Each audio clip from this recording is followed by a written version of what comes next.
मेरे बच्चे, मैं काली माँ आज तुम्हारी सारी शंकाओं का समाधान करने आई हूँ।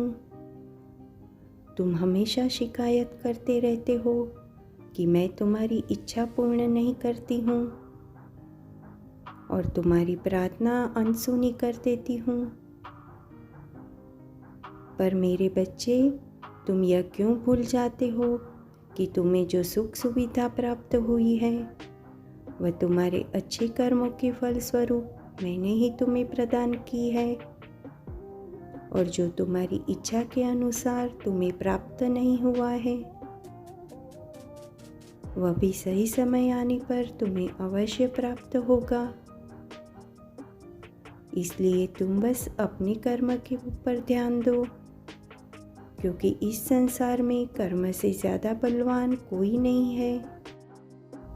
तुम्हें जीवन में कुछ प्राप्त होना या न होना तुम्हारे कर्मों का ही फल है।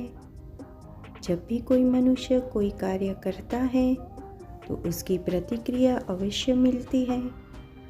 अगर तुमने अच्छा कार्य किया है तो उसकी प्रतिक्रिया अच्छी ही मिलेगी, और बुरे कार्य की प्रतिक्रिया बुरी ही मिलेगी। इसलिए सदैव अच्छे कर्म करो, तुम्हें उसका अच्छा फल ज़रूर मिलेगा।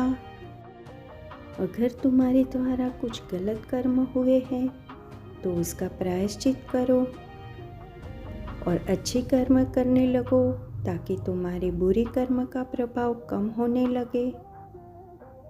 मनुष्य जैसा कार्य करता है वैसा ही फल उसे वापस मिलता है। इसलिए वही कार्य करो जो सही हो। अपने मन में किसी के लिए या किसी भी कार्य के लिए गलत भाव मत रखो।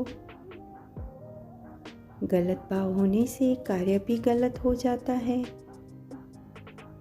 अपने मन के भाव को सदैव सकारात्मक रखो। तुम्हारे सही या गलत कर्म ही निर्धारित करेंगे कि तुम्हारा भविष्य कैसा होगा।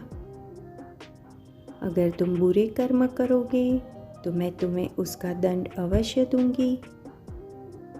इसलिए अगर तुम अपने कर्म को अच्छा रखोगे तो मैं हमेशा तुम्हारा साथ दूंगी और तुम्हारी सारी मनोकामनाएं पूर्ण करूंगी मेरे बच्चे।